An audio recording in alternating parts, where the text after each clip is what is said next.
Shalom, saudaraku dalam nama Tuhan Yesus Kristus, sahabat terbaik dalam kasih Tuhan. Bertemu lagi dengan saya, Pendeta Novel Saragi. Firman Tuhan yang menyapa kita pada saat ini tertulis dalam 1 Samuel pasal yang ke-10, ayatnya yang ke-6 sampai ayatnya yang ke-13. Namun ada baiknya kita bersatu dulu di dalam doa. Kita berdoa. Bapa di dalam sorga, terima kasih buat kasih setiamu yang selalu melingkupi dan memelihara kehidupan kami. Tuhan, satu kerinduan kami rindu dengar-dengaran akan firman, maka berfirmanlah Engkau Tuhan, sebab kami siap untuk menerimanya. Amin. Shalom, saudaraku di dalam nama Tuhan Yesus Kristus, sahabat terbaik dalam kasih Tuhan, seperti yang saya sebut, bahwa firman Tuhan yang menyapa kita tertulis dalam 1 Samuel pasal yang ke-10, ayatnya yang ke-6 sampai ayatnya yang ke-13. Begini firman Tuhan saya bacakan buat kita semua. Maka roh Tuhan akan berkuasa atasmu. Engkau akan kepenuhan bersama-sama dengan mereka dan berubah menjadi manusia lain. Apabila tanda-tanda ini terjadi kepadamu, lakukanlah apa saja yang didapat oleh tanganmu. Sebab Allah menyertai engkau. Engkau harus pergi ke Gilgal mendahului aku dan camkanlah, aku akan datang kepadamu untuk mempersembahkan korban bakaran dan korban keselamatan. Engkau harus menunggu 7 hari lamanya sampai aku datang kepadamu dan memberitahukan kepadamu apa yang harus kau lakukan. Sedang ia berpaling untuk pergi meninggalkan Samuel, maka Allah mengubah hatinya menjadi lain. Dan segala tanda-tanda yang tersebut itu terjadi pada hari itu juga. Ketika mereka sampai di Gibea dari Kana, maka bertemulah ia dengan serombongan nabi. Roh Allah berkuasa atasnya, dan Saul turut kepenuhan seperti nabi di tengah-tengah mereka. Dan semua orang yang mengenalnya dari dahulu melihat dengan heran bahwa ia bernubuat bersama-sama dengan nabi-nabi itu. Lalu berkatalah orang banyak yang satu kepada yang lain, apakah gerangan yang terjadi dengan anak Kis itu? Apa Saul juga termasuk golongan nabi? Lalu seorang dari tempat itu menjawab, siapakah bapa mereka? Itulah sebabnya menjadi peribahasa, apa Saul juga termasuk golongan nabi? Setelah habis ia kepenuhan seperti nabi, pulanglah ia. Demikian firman Tuhan. Saudara yang diberkati dalam nama Tuhan Yesus Kristus, sahabat terbaikku dalam kasih Tuhan, apa kabar? Pastilah penuh dengan sukacita ya. Seperti saya juga ketika menyampaikan firman Tuhan ini. Setiap kita bisa dipastikan barangkali ya, pernah menerima sesuatu dari orang lain atau dari siapapun itu. Bisa jadi dari teman dekat, bisa jadi dari orang tua, atau bisa jadi dari bos, atau dari teman yang spesial gitu ya. Bagaimana perasaanmu? Bagaimana yang engkau rasakan dalam hatimu? Pastilah sukacita ya, pastilah senang, pasti bahagia menerima sesuatu, gift, kado, atau apapun itu bentuknya, sebagai ungkapan kasih, ungkapan cinta, ungkapan ya mungkin sesuatu begitu. Tapi pernahkah Anda berpikir, pernahkah kita berpikir ketika pemberian itu adalah sesuatu yang mungkin tidak bisa kita pahami secara logika kita, secara pikiran kita, atau hati kita susah untuk memahaminya, diri kita susah untuk memahaminya. Tema kita mengatakan saat ini adalah terimalah Roh Kudus. Roh Kudus itu adalah pemberian. Roh Kudus itu adalah anugerah. Roh Kudus itu adalah gift, kado dari Tuhan Yesus kepada setiap kita. Bagaimana hatimu menerimanya? Bagaimana hatimu merasakannya di dalam kehidupan ini? Atau mungkin seperti contoh yang saya katakan tadi, jangan-jangan hatimu gelisah, atau jangan-jangan berpikir, ntar juga apa yang diberikan itu diminta pulang atau disuruh dikembalikan. Padahal namanya pemberian pastilah bukan kita yang memintanya. Apakah itu yang Anda pikirkan? Saudaraku dalam nama Tuhan Yesus Kristus, ada hal yang berbeda Dan begitu luar biasa dalam kehidupan kita sebagai orang percaya. Apa itu? Roh Kudus itu diberikan Yesus, diberikan Allah kepada kita dengan cuma-cuma, bahwa sebagai pemberian seutuhnya, sebagai kado, sebagai anugerah seutuhnya kepada setiap kita. Sebab apa? Tuhan Yesus tahu tanpa kuat kuasa Roh Kudus, seperti apa yang dikatakan Yohanes 14 ayat 26 itu, yang akan mengajarkan dan mengingatkan kita akan ajaran, akan kasih Tuhan. Itulah fungsi dari Roh Kudus itu diberikan kepada kita. Agar apa? Tentu saja agar kita tidak merasa sendiri, agar kita tetap memiliki kekuatan sepeninggal Tuhan Yesus naik ke sorga yang baru saja kita rayakan. Dan di konteks firman Tuhan pada saat ini, kita menemukan kekuatan dari Roh Allah, kekuatan Roh Kudus yang bekerja di dalam diri seorang Saul. Setelah Samuel menobatkannya, menabiskannya, lihatlah apa yang terjadi dalam kehidupan Saul ketika dia menjadi raja. Firman Tuhan berkata, Roh Tuhan akan berkuasa atasmu, engkau akan kepenuhan bersama-sama dengan mereka. Lihatlah, setelah itu dikatakan, sedang ia berpaling untuk pergi meninggalkan Samuel, maka Allah mengubah hatinya menjadi lain. Dan segala tanda-tanda yang tersebut itu terjadi pada hari itu juga. Sesuatu yang terjadi yang mengubahkan kehidupan seorang Saul.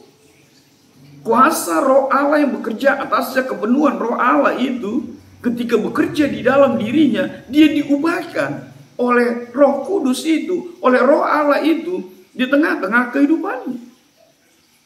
Sampai-sampai orang-orang ketika itu menjadi heran, orang-orang ketika itu yang melihatnya menjadi bengong, menjadi merasa tidak lagi mengenal seorang Saul. Sampai-sampai berkata, apakah dia juga seorang nabi? Kuasa Roh yang bekerja untuk setiap kita itu akan mengubahkan kita, itu akan menyempurnakan kehidupan kita.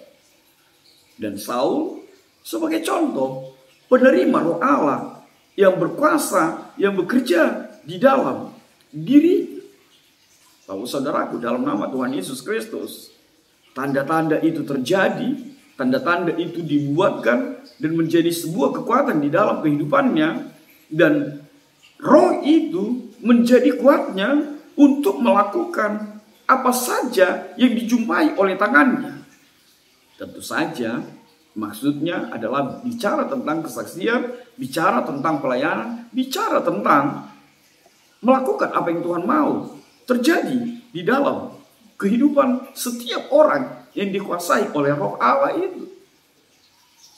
Jadi mengingat lirik lagu itu ya, bila Roh Allah ada di dalamku, ku kan menari seperti Daud menari. Roh Allah itu akan menggerakkan, Roh Allah itu akan bekerja, Roh Allah itu akan berotoritas di dalam kehidupan seseorang yang kepenuhan Roh di dalam kehidupan. Dan tanda kuasa Roh Allah itu bekerja sepenuhnya di dalam kehidupan seorang Saul, dinobatkan menjadi seorang raja ketika itu. Maka saudaraku, lihatlah apa yang menghinggapi situasi ketika itu.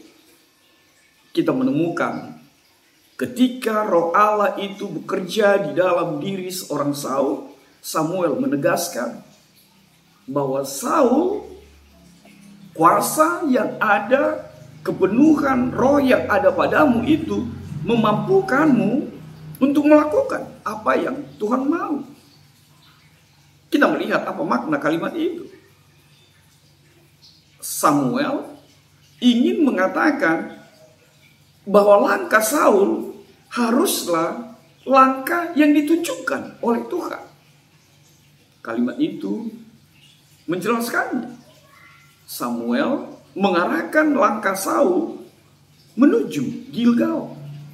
Yang kedua adalah Samuel sebagai perpanjangan tangan Tuhan menyatakan apa yang harus dilakukan oleh seorang Saul.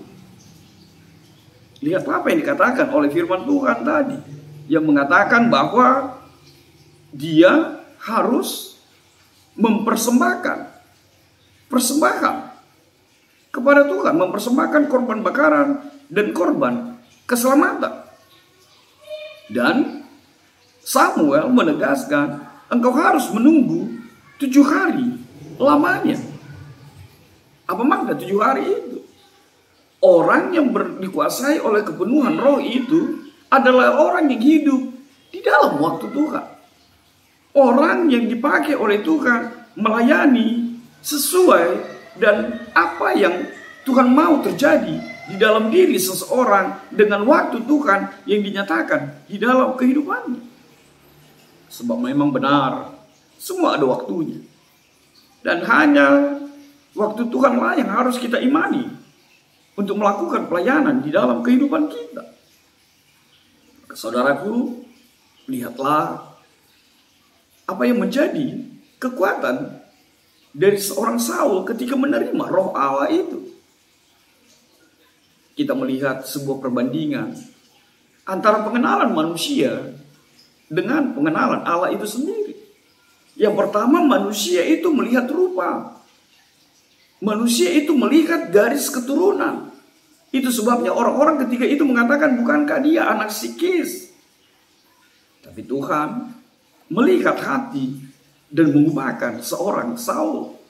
Lalu yang kedua, kita melihat pengenalan manusia berbeda dengan pengenalan Allah itu. Manusia memakai mata, pikiran untuk menentukan nilai seseorang. Maka sering sekali kita melihat seseorang itu dari sudut pandang kita, pikiran kita sendiri. Bahkan tidak jarang kita jatuh kepada menghakimi seseorang dan memastikannya seperti apa yang kita mau, seperti apa yang kita pikirkan. Lalu yang ketiga, pengenalan manusia versus pengenalan Allah itu. Apa yang tidak mungkin bagi manusia, ternyata itu mungkin bagi Tuhan dan selalu mungkin. Kalau Tuhan memilih Saul, maka setiap kita pun bisa Tuhan pakai seturut dengan yang dia mau. Apa yang dinyatakan di sana? Keheranan orang-orang ketika itu ingin mengatakan tidak mungkin Saul dipilih. Tidak mungkin Saul bisa diubahkan. Tapi ternyata Tuhan memakai Saul dan mengubahkannya. Maka saudaraku, di dalam nama Tuhan Yesus Kristus, refleksi apa yang bisa kita petik dari kebenaran firman Tuhan pada saat ini? Yang pertama, seseorang atau hamba yang dipakai dan dipimpin oleh roh Allah, maka hidupnya akan diubahkan. Maka hidupnya akan berubah. Maka roh Tuhanlah yang berkuasa atas kemauan dan pikirannya. Makanya terimalah pemberian itu, terimalah roh itu berkarya di dalam dirimu. Yang kedua, kesetiaan seorang hamba itu menjadi kekuatan utama di dalam melayani Tuhan. Kalau Samuel mengatakan persembahkan korban syukur, korban keselamatan. Kalau Samuel mengatakan kepada Saul 7 hari lamanya pergi ke Gilgal, itu bicara tentang kesetiaan. Maka hamba Tuhan itu, orang yang dipenuhi roh Allah itu akan memiliki kesetiaan dan ketaatan kepada Allah. Yang ketiga, hamba atau Saul atau aku, kamu, kita semua, pahamilah kita hanya alat yang Tuhan pakai. Kita hanya perpanjangan tangan Tuhan. Maka terimalah apa yang Tuhan mau nyatakan dalam kehidupanmu. Lalu yang keempat, mintalah selalu penyertaan roh Allah. Dan biarkanlah roh itu bekerja dan mengendalikan kehidupanmu. Maka engkau akan dimampukan. Maka engkau akan diperlengkapi. Maka engkau akan diarahkan kemana engkau melangkah menjalani kehidupan ini. Amin. Tuhan memberkati. Kita bersatu dalam doa. Bapa di dalam sorga, terima kasih Tuhan buat kebenaran firman-Mu. Biarlah firman-Mu menjadi kuat kami menerima hadiah, menerima anugerah-Mu, Roh Kudus, Roh Allah yang Tuhan nyatakan, Tuhan berikan kepada setiap kami. Dalam kasih-Mu Tuhan, ini kami, pakailah kami seturut dengan rencana-Mu. Penyahkanlah Tuhan virus-virus ini. Amin.